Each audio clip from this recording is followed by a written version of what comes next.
institutional bodies for facilitating dialogues, addressing disputes, and ensuring equitable water governance across borders. Drawing on the experiences of Rhine, Kura-Aras, Nile, Tigris, and Euphrates river basins, we will join our speakers in exploring what these commissions are all about, the realities around these commissions, what factors influence their functions, and provocatively ask, are these institutions needed at all? As we begin, I kindly ask everyone to engage in a spirit of respectful and empathetic exchange of perspectives and ideas. Please note that this discussion will be recorded and will be available in the website and YouTube channel of platform of the Water Channel. To begin with, I would invite our first two speakers, Zaki Shuber and Saeed Morid. Zaki Shuber is a lawyer and independent researcher. She has expertise in national and international water law, as well as in conflict resolution, strategic foresight, and water diplomacy. Her work currently focuses on uncertainty in shared freshwater resources and water treaties in the Middle East and beyond. Our second speaker, Saeed, is an academic and researcher at Terbiat Modares University in Iran, specializing in water resources management. His research focuses on areas such as integrated water resource management, drought, climate change, as well as modeling and hydropolitics of transboundary water basins. It's a great pleasure to welcome Zaki and Saeed. The floor is all yours.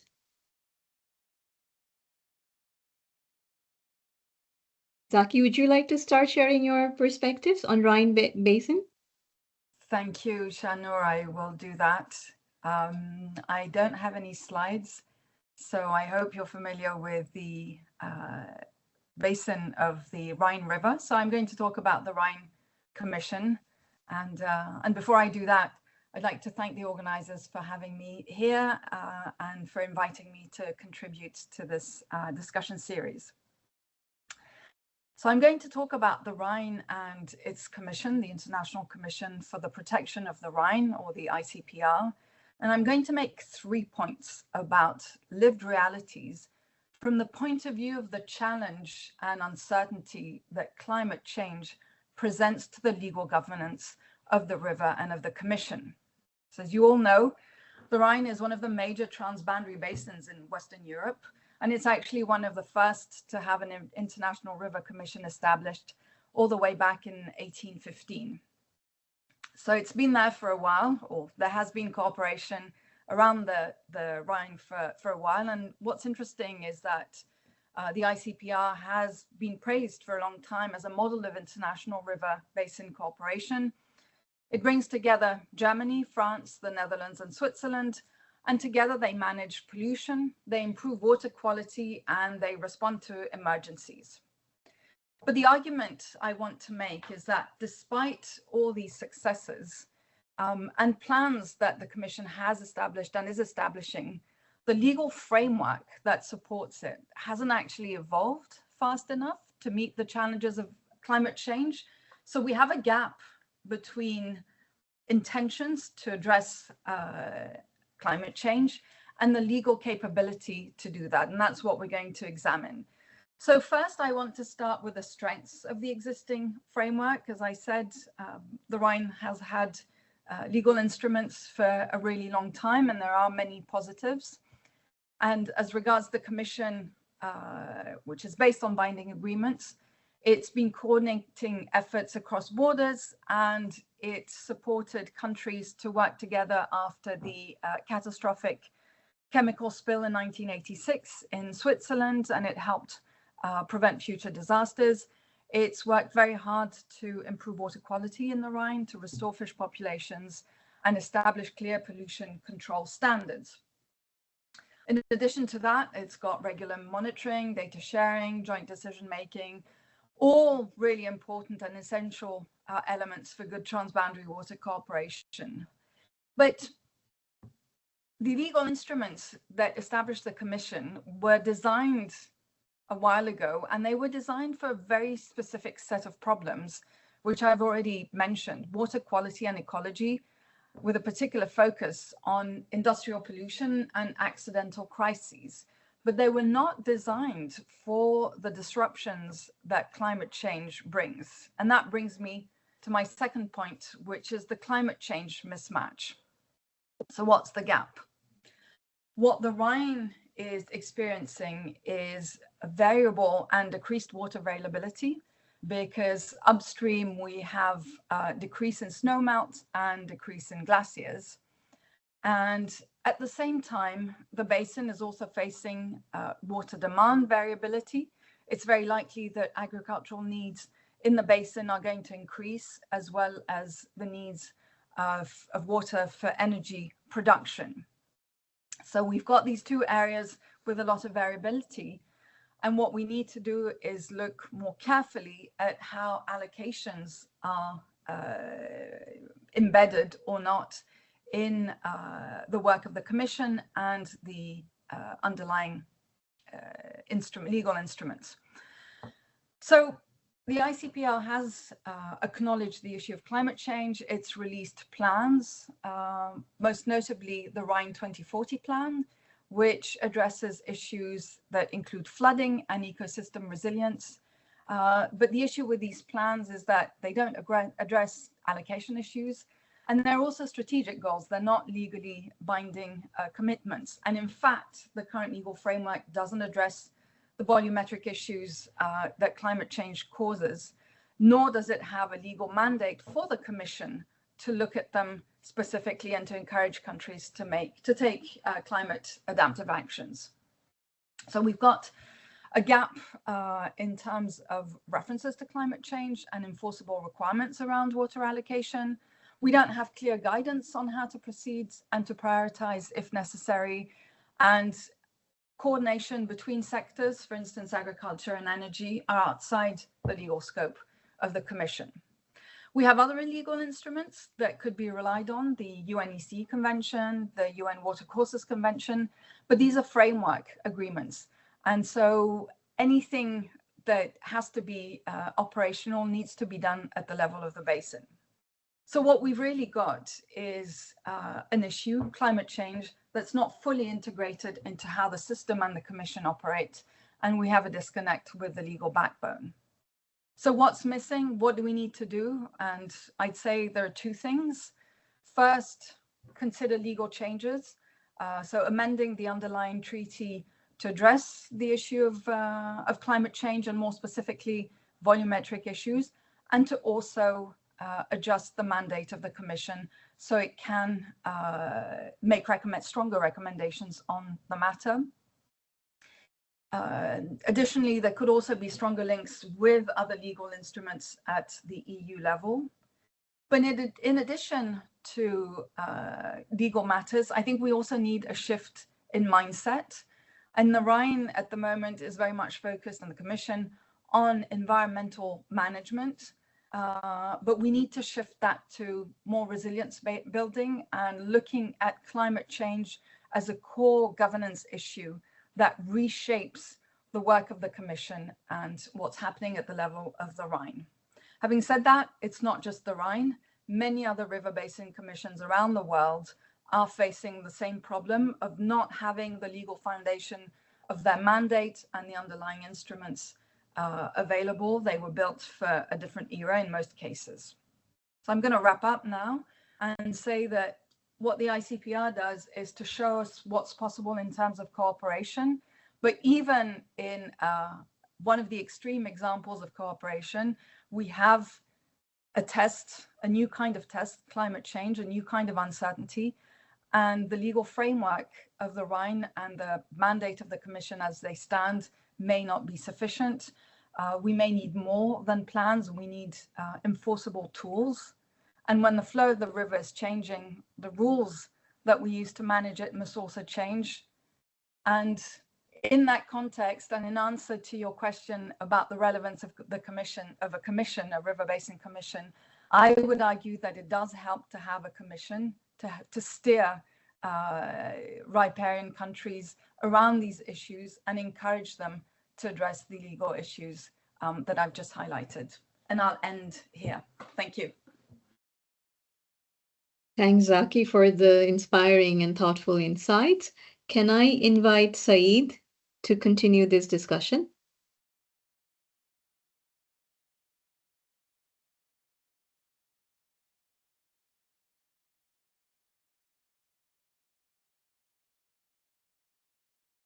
Saeed, you are muted. Saeed, you are on mute.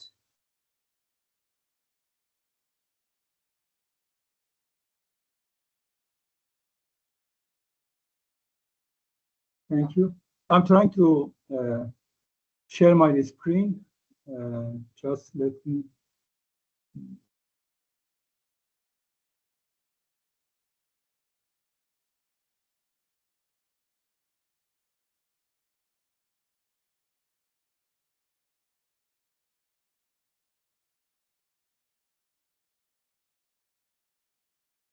Shanur, do you have the screen, please? Let me know. Yes, we can see the screen. Oh. Perhaps you can also click on the full screen if possible. That Sure. button on the. Is it okay? Yes, it's okay. Okay. Again, good afternoon, everybody. Welcome. I'm Saeed Moed from Tigris-Euphrates University. I'm going to have a short talk about the institutional arrangement in Kura river basin. However, my presentation will focus primarily on Aras River. This slide shows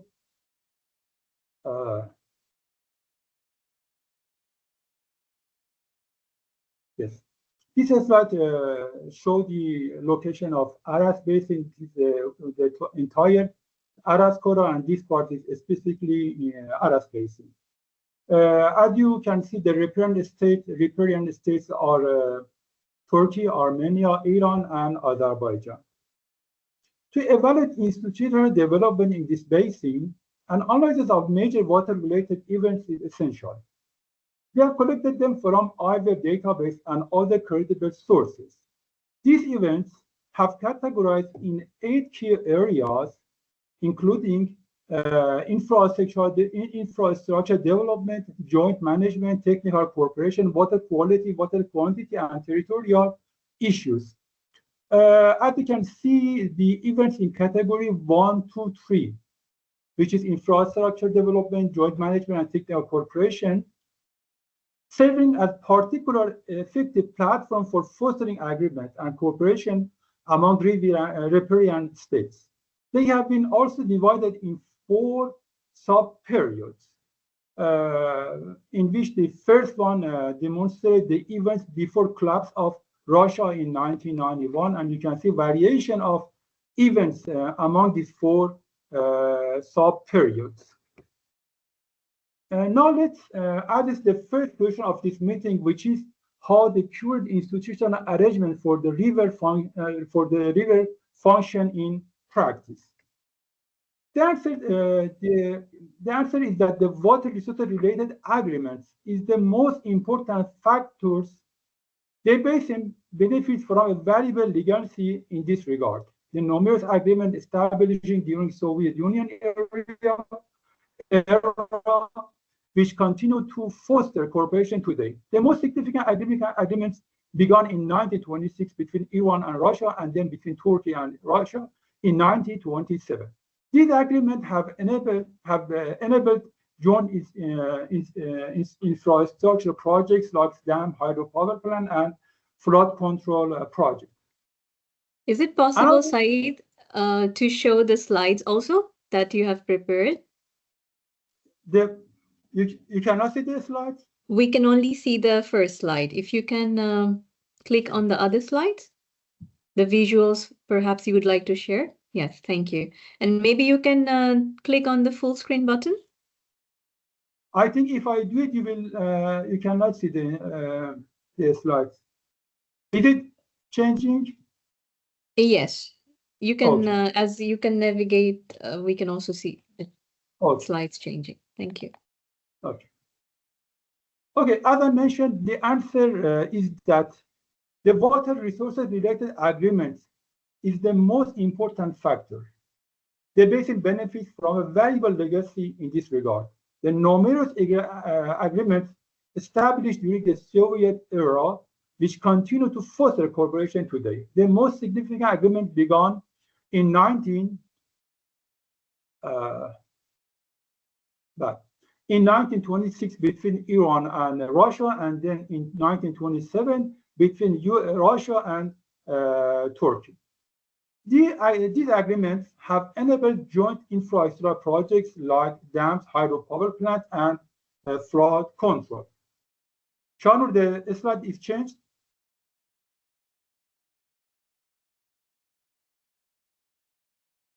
We can see the slides on the agreement. You can keep navigating. Okay.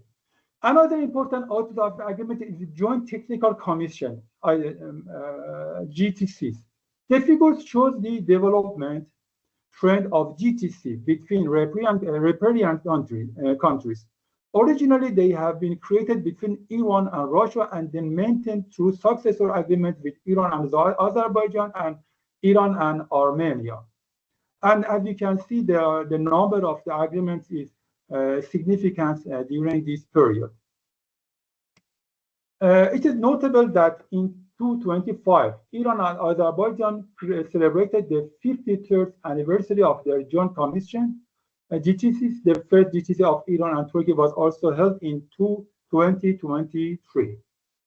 These are the dams. As I already pointed out, one of the significant outcomes of these agreements has been development of joint water infrastructure projects. Notable examples include Aras Dam, constructed between Iran and Soviet Union at that time, and then Khodafarin, Tigris-Euphrates dams, at the collaboration between Iran and Azerbaijan.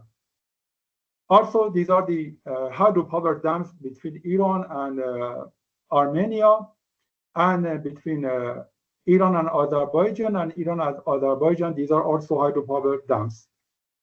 Now let's see the next question. What dilemmas and struggles do those within these institutions experience? With many transboundary river systems, inconsistent data sharing and measurements protocols are serious issues. However, recent cooperation between Iran and Armenia and Iran and Azerbaijan have initiated the establishment of joint hydrological monitoring stations. Therefore, we remain optimistic about resolving at least some of these issues moving forward. This is the station between Iran and Armenia for quality control, and this one the agreement for establishing an online monitoring station between Iran and Azerbaijan. Two additional challenges are unilateral water development projects and deteriorating water quality, both primarily originating in upstream catchment. They have risked escalating retention across the basin. These issues have also drawn attention from international organizations like UNDP, STIDA, and GIZ. They have also done different projects and programs to address this issue. Last but not least is the lack of multilateral agreements. The Aras River Basin currently operates without a comprehensive multilateral agreement among all riparian states, while they are seriously essential for emerging risks.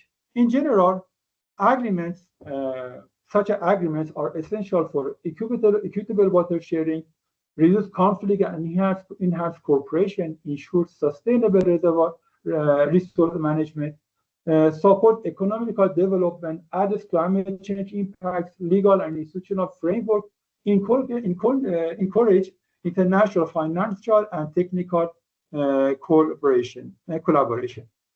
Okay, I hope I have been able to give a brief overview of this basin. Shanur, I am finished. Thank you, Saeed. Perhaps you can also stop sharing your screen. Sure.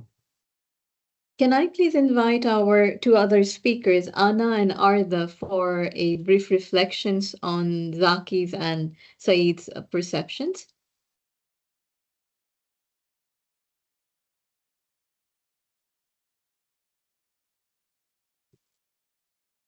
Anna, would you like to go first? Yes, thank you very much for the presentations from Zaki and Said. I mean, gives us an idea how difficult it is to establish commissions, in particular when there is so many countries involved, right? And I think one of the observations is this idea that's going more bilateral than multilateral. Of course, the Rhine is a little bit different, but I mean, if I understood correctly from Zaki, it was established in the 19th century, right? So perhaps in that period of time, it was more difficult and maybe there were more problems to tackle. But I think it's quite interesting to see how different regions in the world actually treat these kinds of issues and how, I mean, state dissolution or the end of the Soviet Union actually, what does it mean in terms of agreements that were signed before? And I think what Said was saying is quite interesting. So are these commissions still valid in 2025 or still have legitimacy, or their programs are still updated, or so much has changed? But yeah, this is my main comment. Thanks for drawing attention to the geopolitical angle, Anna and Said. And Arda, would you like to share any reflections for now? Yeah, I just have a quick one on Zaki's point on. I mean, she was saying that it's good to have a commission. Of course, in my presentation I will argue the otherwise. So for the Euphrates and Tigris basin, and I just wanted to say that maybe it might help to have these the legal structures or the institutions for certain basins, but maybe we should, I mean, just as the the title of the series suggests, we should the unlearning, relearning water, we should maybe change our perception on prescriptions and the prescriptions that disregard the context. And I'm not saying you're suggesting a one-size-fits-all or the very the universal the solution to transboundary water interactions, but some people do, some institutions do, and my reflection would be to maybe question this the presumption that no matter what, universally these the commissions or these river basin organizations are good, and also they benefit all riparians in the same way. Of course, what might work in Europe might not work in Southeast Asia, or what might work in the Middle East might not work in Latin America. I think we should consider these uniqueness of each basin. That was the first thing that came to my mind when I the first heard her comments on the usefulness of commission. And also, it's more like a question. Maybe I can ask her later. But I just just out of curiosity, what in your I mean, what do you think are the qualities of this organization that makes it the best, like the the ideal form of river basin organization? Because that's how we know it, right? In the literature, most of the time, it's like the ideal form of how a river basin commission or organization should look like. And I was just wondering why you think so. Is that a question for me, Arda? Yeah, but you can address it later, or you can also, take it as a comment. Is there any good qualities or strength of these commissions? One you mentioned about in your conclusion that it helps to encourage or binds the countries together, Zaki. Anything else to add at this moment? Well, very quickly to react to what Arda said, I agree with you that the institutions that need to be developed for each basin should reflect the needs of the basin. And I think river basin commissions, for me, it's a label. What matters is how they're designed and what powers they have or don't have, or what their mandate is. And around the world, they've evolved depending on the intentions of the parties, and I think they have to be considered on a case-by-case basis. And you know, the Rhine Commission, which was the first one that was established, was for navigation purposes, so it's a different one from the one that's in place at the moment. But this particular commission has been successful in its objectives of supporting riparian countries to restore the water quality of the Rhine. So I think that's something to be acknowledged. Having said that, you know, there are these issues around water quantity that are not yet fully reflected in the work that's being done and in the concerns of all riparian countries, and we're touching here on a really sensitive issue. So I think it's actually going to be interesting to see how the Commission reacts to those challenges, to those uncertainties, and which direction it takes, to see whether it inspires other commissions or not. But I wouldn't say that it's the answer to all, that it's a panacea. Having a commission is a panacea. It depends on the circumstances. A good question. Thank you. But this means that we are on the same page, actually. Yes. Sai, do you have anything to add on?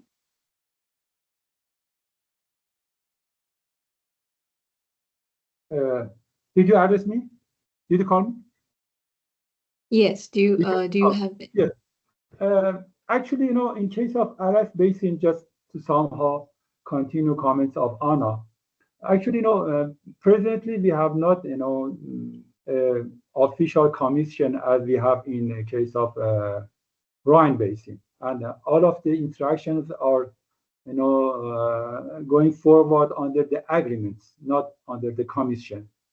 There are some issues to, you know, to have such a commission.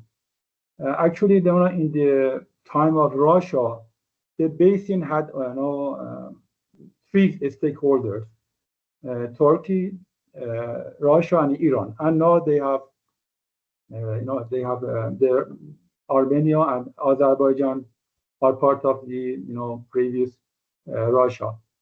So when the number of stakeholders increases, somehow, you know, reaching to agreements will be, you know, harder than just having 2 or 3 stakeholders. So this is one of the, you know, serious questions. You know, we are facing with more stakeholders comparing with the previous situation. So this is, you know, an issue, that how such a you know, unity can be, you know, happen in this basin, that all the stakeholders and riparians somehow get agreed to establish such a commission.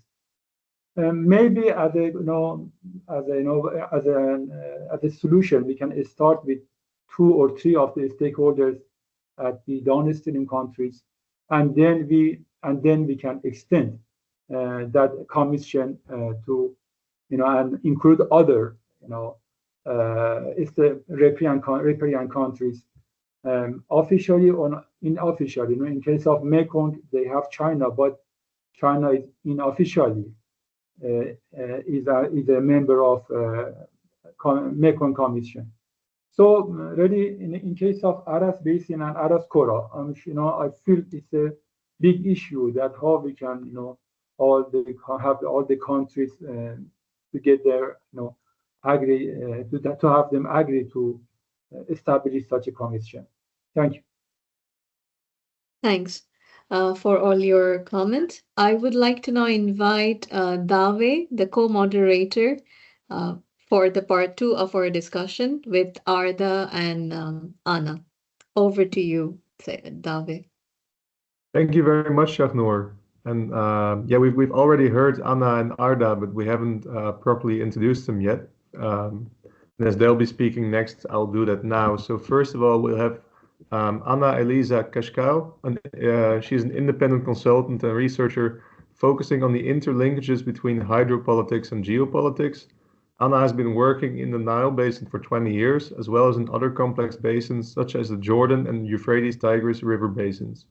Currently, she focuses on the intersection between geoeconomics and transboundary cooperation. And then next will be Arda. So Arda Bilgen is a research officer at the LSE Middle East Center. He has an interdisciplinary background in development studies, security studies, and international relations. His work focuses on water governance, infrastructure development, and transboundary water interactions, particularly in the Middle East. So now I'd like to invite Anna to speak.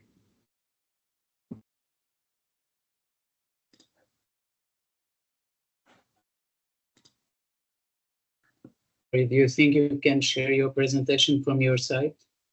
Because in that case, I can see the faces. I was at this issue. You think you can do it? Long, could you take care of that? Yes, sure.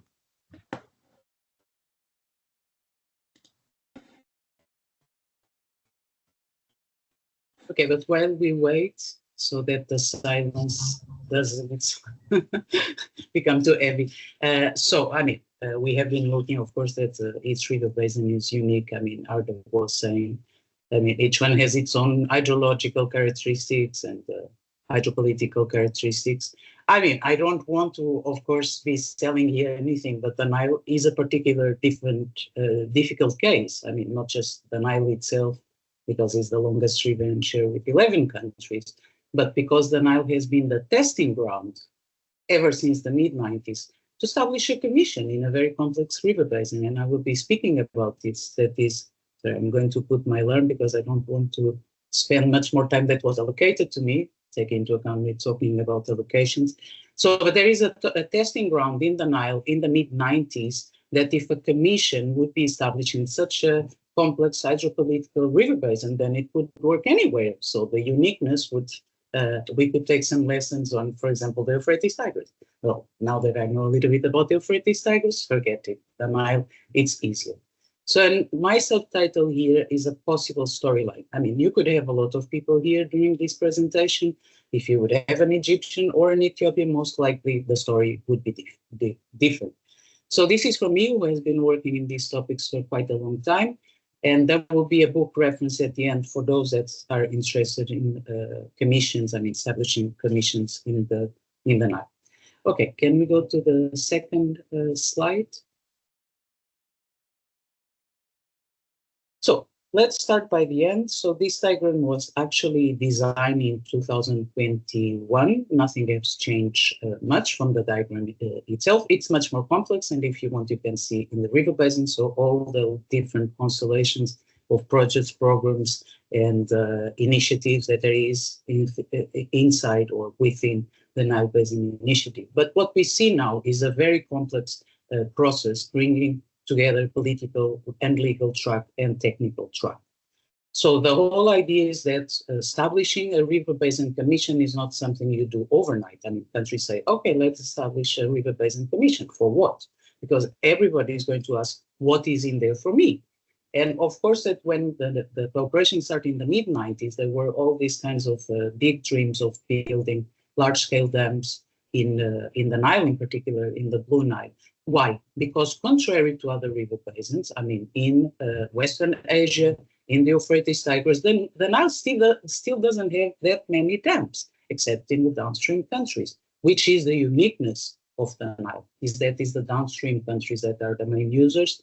And I mean, this has been so since a long time. But the only thing, the thing that I would like to call an attention is that there is all these rows and arrows, that there was this idea, never the political and legal track had been separate from the technical track.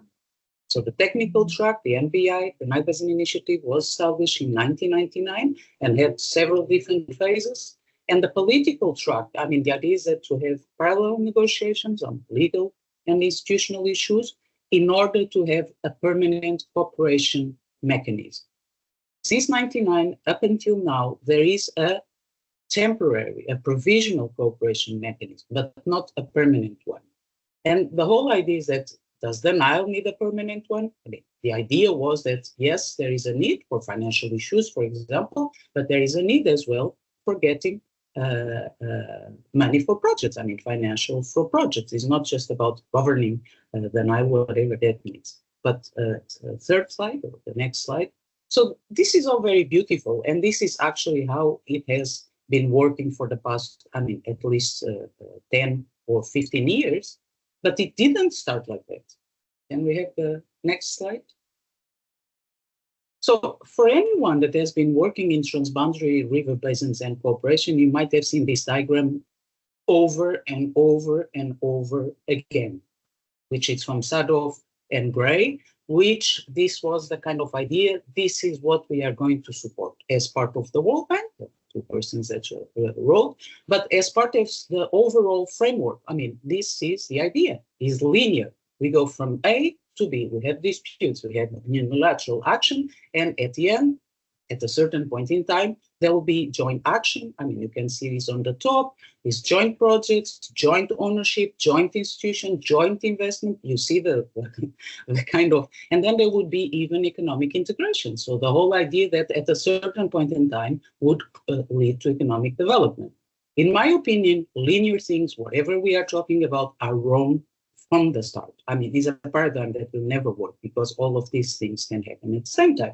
We can have joint action and unilateral action at the same time. But the question is that trying this in the Nile, I mean, this was developed, and this particular writers that came about with this diagram wanted to apply this in the Nile. And if we would go back to the previous slide, is that there was this idea, now they are interactive, but the question is that to avoid problems that would be immediately possible is that, okay, let's separate the technical track of cooperation and the political track, because then we can avoid the elephant in the room. And the elephant in the room is water allocations. How can you have a commission in a river basin where all the water is already allocated between two countries? So what happened to the other ones? I mean, do they need a commission in order to get some allocations? I mean, forget it. I don't think they ever believe it. And Egypt, or in particular, Egypt made everything possible for that not to happen. But okay, let's go to the next slide. So what went wrong between the dream and the reality? And the reality has changed meanwhile. Next slide. So in my opinion, there has been quite a lot of things that went wrong. Next slide, please. Because I'm almost. So what went wrong in the middle of all of this is that the famous parallel tracks, this is not a train. I mean, the parallel tracks, it was a foretold. I mean, everybody knew that they would collide at a certain point in time. Be it for the, let's say, the pace of the technical cooperation and the pace of the political negotiations, that was the cooperative framework agreement. So at a certain point in time, political correctness would say parallel tracks. You have the legal people and you have the technical people. And what we have seen at a certain point in time throughout, but in particular in 2011, when the negotiations were considered finished and an agreement was finalized, is the power politics trumpets technical cooperation in two ways. One is that Egypt didn't accept that agreement, and therefore there would be no commission. And because at the same time, 2011, Ethiopia, the main country, supposedly the more interested in the commission, decided to launch a big, can we go back? A big unilateral project. So that's why. There was still one sentence in the previous slide, sorry, just before we go to that one. So, and then there was less appetite to support basin-wide cooperation. And what do I mean by appetite? It's not just appetite from the countries that could see projects coming, appetite from the international community, from the donors. And we have not been speaking here. Without financial, from outside donors, there is no commissions. I mean, who is going to pay for the commission? There is a limited financial capacity. So Commission of the Nile had to wait almost until 24th, and the negotiations started in 1997. So in the Nile, it took 30 years to have a commission, whatever that means. Last slide, the next one. So a lot of countries since 2011 up until 2024, there has been quite a lot of ratifications, but there was a need for 6 ratification. At the end of last year, South Sudan had become the 6th country that has ratified, so the Commission now can be established or is being established, looking at the modalities. So soon it will be a reality, and we should all be happy that the Nile finally has a commission. The question is what kind of commission? One, Egypt keeps opposing to it in all kinds, and I don't think Egypt would have any problem in assuming that in all kinds of diplomatic tracks is this idea. We don't need a commission based in this agreement.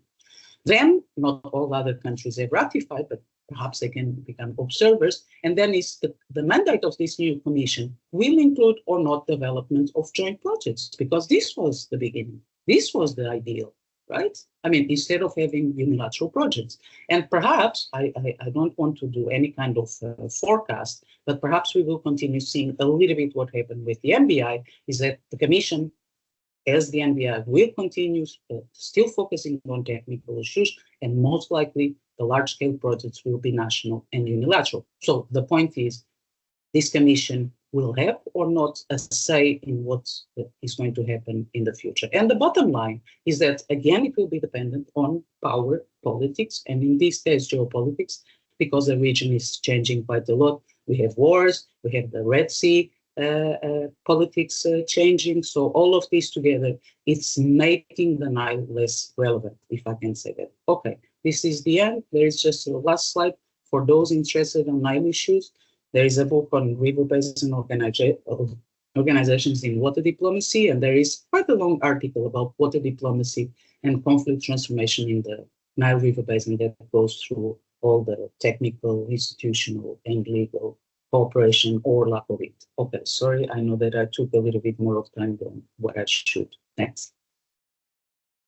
Yeah, thank you very much for the presentation, Anna. And I thought it was very interesting how you also highlighted the diagram, which I think was by the World Bank, with all the arrows pointing in the direction of a river commission, essentially. And I think it's also interesting to reflect on how this also creates one model for a river commission, maybe. So that's something we could reflect on further. And then for now, I'd like to invite Arda to speak. Thanks, Dawi. Can I have my slides, please? Long? Yes, coming up. Thank you. Perfect. Yeah, it takes a while in navigating through the slides in Teams. Sorry for this, that we cannot do much about. No problem. Okay, so hello everyone. Thank you for being here. My name is Arda Bilgen and I'm a research officer at the LSE Middle East Center. And today I'll be talking about river commissions in the Euphrates and Tigris Basin, or more precisely, the absence of one. And I'll focus on 2 key questions. First, why does the basin still lack a permanent river commission? And second, does the basin actually need one? Next slide, please. So let me start by providing a bit of context. So this basin is shared by Turkey, Syria, Iran, and Iraq, and it has long been a focal point for water scarcity, geopolitical tensions, and at times even outright conflict. But that said, water-related interactions in the region have not always been conflictual, of course, and cooperation has often emerged alongside underlying tensions. And over the decades, the riparian states have developed the kind of provisional transboundary regime through both formal and informal mechanisms. For instance, formal track 1 efforts like diplomatic negotiations or joint technical committees have been complemented by track 2 initiatives and track 1.5 initiatives like the Blue Peace Middle East, or in track 2 forms like the Euphrates and Tigris initiative for cooperation. So the management of the basin's water resources have been shaped by both conflict and cooperation. Next slide, please. To elaborate on this last point, our recent research conducted with Professor Said Morithier and another colleague identifies 5 distinct phases in transboundary water interactions in the basin. So basically, the first phase was marked by intense cooperation, and third-party involvement was largely limited to investment and donor funding. we had this cooperative climate because there was minimal water scarcity concerns and there was low consumption use among riparian states. The second phase saw a decline in cooperation because despite having fewer events, major disputes and key agreements shaped the basin's water history during this period. Third-party mediation, especially by Algeria, Saudi Arabia, the Soviet Union, played a significant role. And whenever diplomacy faltered or failed, high-level meetings were held and water management increasingly became a security issue rather than a technical concern. And towards the third phase, we witnessed the height of water tensions. And in this period, countries like Egypt, Iran, along with the Arab League, became active in conflict resolution, and upstream damming and worsening scarcity in a way solidified water status as a national security concern. In the fourth phase, we see significant progress in cooperation again, because geopolitical developments like the leadership change in Syria and Turkey, and as well as the US-led invasion of Iraq, reshaped political landscape of the basin. And the EU, among other third parties, played a role in challenging dominant water paradigms and promoting some sort of a rapprochement between riparians. And the fifth and last phase reflects a complex picture of both cooperation and conflict, because in this period we see that the non-state actors like ISIS have appeared, and as well as more, the broader processes like the Syrian civil war or fragmented governance across the region have shaped the dynamics of conflict and cooperation. But despite all these challenges, the riparian states, particularly Turkey and Iraq, have continued to engage in dialogue. And while water has been in a way re-securitized, it didn't become the outright source of conflict, and conflict and cooperation or cooperation and tension have coexisted and often overlapped. Next slide, please. So despite decades of ups and downs, the riparians have not been able to establish a river commission. So why not? Well, first, national interests significantly diverge. As the upstream country, Turkey has prioritized damming to support its national and regional development goals. And from Turkey's perspective, it's using the rivers for economic and social progress is its sovereign right. So why not use that right and use hydropower for development purposes? But in contrast, of course, Syria and Iraq have argued that Turkey's damming activities have led to severe water shortages. Particularly Iraq views Turkey's water policy as a direct threat to its national water security. Also, we have the issue of the asymmetry of power. Turkey is arguably the most economically and militarily powerful state in the basin, and its upstream geographic position also gives it a strategic advantage. And this power imbalance makes negotiations difficult, because Turkey has little incentive to limit its water use or change the status quo unless it gains something meaningful in return. In recent years, Iraq has attempted to shift this dynamic by fostering interdependencies, especially through the security cooperation and trade relations. And also historical grievances and mutual distrust persist. As I said before, relations have been marked by suspicion, rivalry, and at times open hostility in certain periods of time. Of course, these tensions, not all these tensions were water related, but they reflect broader historical, political, and geopolitical dynamics, including the legacies of the colonial borders, external interventions, civil wars, sanctions, and so on. So such conditions have made cooperation difficult. Moreover, data sharing and joint knowledge production remain weak. So we cannot really talk about the deep-rooted tradition of trust on which the riparians can build a basin-wide institution. And related to this last point, the lack of effective regional institutions have made river commissioning difficult to realize, because most negotiations have been bilateral rather than multilateral. Existing agreements such as the 1987 protocol between Turkey and Syria, or various memoranda of understanding signed between Turkey, Syria, and Iraq, they all fall short of constituting a comprehensive, legally binding and basin-wide framework. And even the very basic legal interpretations of water rights remain contested. And also, unlike the other documents related to river commissioning, many of these agreements lack enforcement mechanisms or dispute resolution provisions. I mean, this list could go on, but in short, both the structural factors and dynamic political complexities have prevented the basin states from establishing institutions similar to the, let's say, the Mekong River Commission. Next slide, please.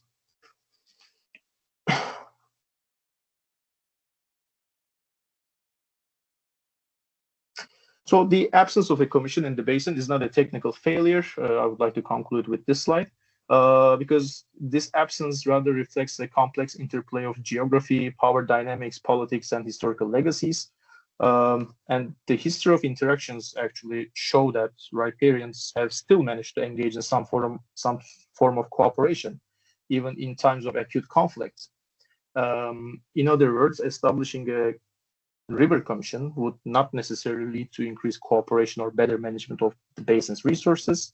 And in fact, it would work the other way around, I would argue, and say that, the piecemeal initiatives and more functionalist, the issue-specific or sector-based forms of cooperation might eventually lead to more comprehensive political arrangements. And of course, today the basin faces serious hydrological and ecological challenges, but to present river commissions or formal institutions as a catch-all solution, as I said before, for achieving water security is, I think, would be a simplistic approach. And perhaps that's why we should rethink our assumptions, and instead of asking why there isn't a river commission in basin XYZ, including the Euphrates and Tigris basin, we might as well ask whether such a commission is necessary or even appropriate for every basin, while each is shaped by distinct hydrological, hydropolitical, and hydrosocial realities. I'll stop here. Thank you. Thank you very much for that, Arda, and also for highlighting the broader historical context of how the interactions all came to be. And now I would like to invite Zaki and Said to give some reflections on the last two presentations. So Zaki, do you have any comments or questions? Thoughts? Yes, thank you. Thank you for giving me the floor. I think I'll thank both Anna and Arda for their excellent presentations. What strikes me is the question of who wants a commission. Thinking about the Nile, there's been all this push to establish a commission, but who really wanted it and who's pushing to establish it? And ultimately, what do the riparians want to achieve, and what institutional framework do they want to have in place to achieve those objectives, and who decides?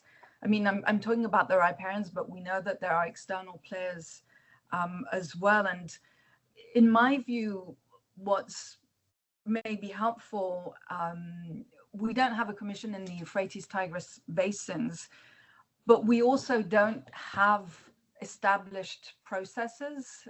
As far as I understand it, and I may be wrong, there are reactive meetings and ad hoc get-togethers between the different riparians as and when issues occur, which might benefit from a more stable platform that's agreed in advance, that doesn't necessarily have the elements and functions of a commission, but still operates as a platform for the parties to meet. And thinking again of the Nile, what strikes me also is perhaps it's a very rigid view of looking at things, and that it feels that there may be a need for a bit more flexibility in the thinking around certain components of the commission. And I'll end here to give Said the floor.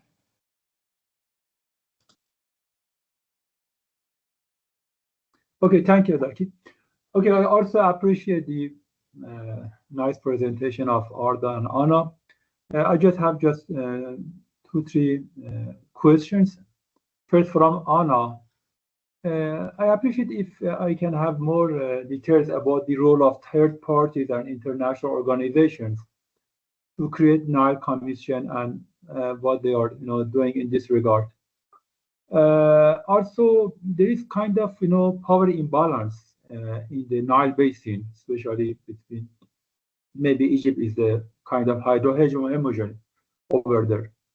Or we already had some conflict between Egypt and Sudan in this basin.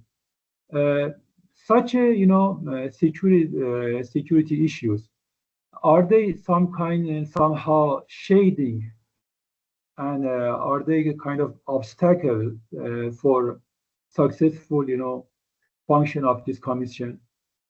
This is my first and third question. And the second question, also one question from Arda.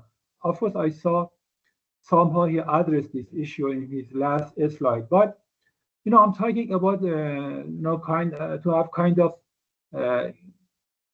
commission or some kind of institutional arrangement for specific cases in the Euphrates, Tigris-Euphrates basin, like talking about saving the or restoration of international wetlands that we have many of them in this basin. Instead of having a big commission with big mandates, can we start with a small one and then if it is successful, then we expand it. Thank you. This is my questions. Arda, would you like to respond to Said's thoughts? Sure.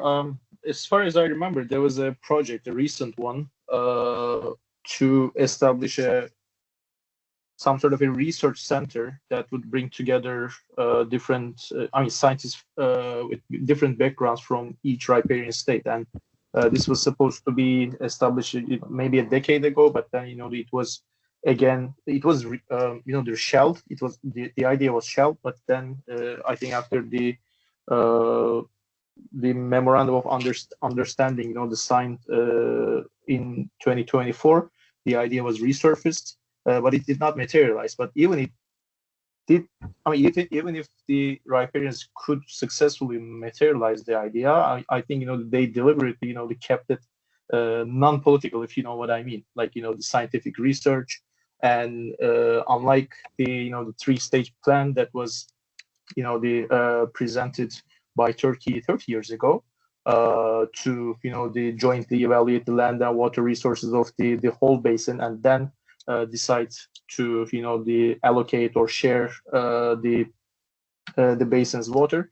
This was really non-political and almost purely technical initiative. Of course, it would this have some the spillover effects and maybe the increase the modes of cooperation or the level of cooperation so that the riparians could come together and to discuss some political solutions for political problems. But of course, it's difficult to know given given the situation in Syria or given the national agendas of each riparian. But of course, of course, maybe Zaki would know better, but Iraq did some sort of Iraq had some attempts to internationalize the issue of the Mesopotamian marshlands, and with the the internationalization of this the ecological the catastrophe, and now the government is getting more funds and also it's getting the recognition that it deserves. So it does have some plans to bring some the technical solutions to these problems, but I'm not sure to what extent they are politically motivated or to what extent they are the technically motivated. I don't think I'm the right person to answer this question. Thank you, Arda. And before we wrap up, Shahnur, we have some questions from the audience. Are there any that stood out for you? We had two questions, but looking at the time, maybe I would like to, if I'm allowed, to challenge our speakers to come up with a few keywords or just one word response about this question on what would have been not possible to achieve if the existing commissions were not in place.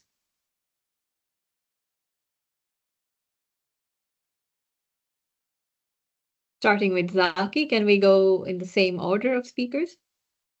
Sure. So I'll say for the Rhine, water quality, but also because of the push by civil society after the accident in the mid-80s and the realization of the state of water in the Rhine River.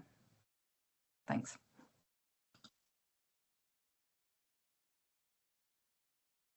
Should I start? Yes, please. Actually, we know, as I mentioned, presently there is no official commission in the Aras-Kura basin, but we have very good agreements.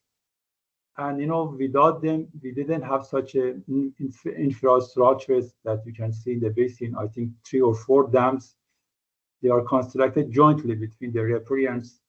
Also, we have some kind of water control, especially quality control programs, flood control programs.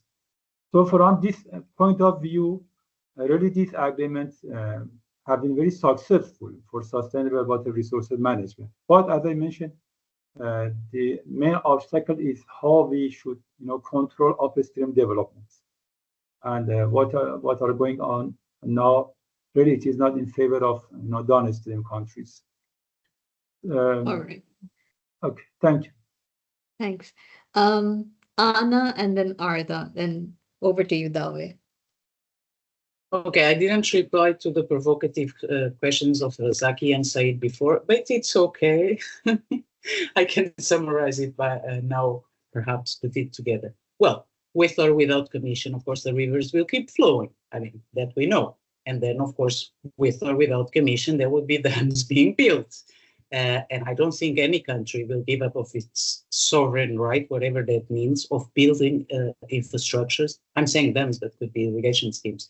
If there is a commission. So, yeah, countries might want, to have technical studies, to have more economic investment type of studies that they wouldn't do it at unilateral level, of course. But again, I think the essential role of the third parties, or if they are in or if they are out. If they are in, there is support. That's why they want to commission. Zaki was asking who actually wants the commission. By then, in the 90s, it was the testing ground. Let's have a commission. How and why, we will see later. And then the other one is that if there is no funding for these institutions that are being it's quite a lot of investment, right? So the countries have to have ownership of the process. It's not just saying we want it. I mean, it's not just about paying country contributions. It's about bringing their projects and their plans to the discussion with the other countries. That's what the Commission is supposed to do. But again, I'm not totally sure that this is going to happen. I think power politics will be the ones driving cooperation or lack of it. And that's it. I mean, I don't think that question applies to me because, as Said said, there is the commission. But still, I think let's speak of the presence of, let's say, the bilateral agreements. I think they still, help the weak hold the powerful accountable, despite being imperfections, despite being imperfect and maybe even outdated. They still provide the weak with some sort of a leverage to say that, hey, you're supposed to release this amount of water, but you're not. So and in a way, they put some sort of the political pressure on the powerful, the upstream actors. And I imagine without them, they would suffer more. So in that sense, of course, the the water allocation or water sharing would be completely different, and the disagreements would lead to a greater level of the conflict. That would be my answer. Thank you, Arda. And with that, we'll have to wrap up this discussion. We're a bit over time because not only rivers keep flowing, but so do conversations. I'd like to thank everyone for being here. We hope to see you next time. The chat's going to stay open for 5 more minutes, and we'd really appreciate any feedback any of you would have after this discussion. And then I'd like to wish you all a great day. Thank you all for being here.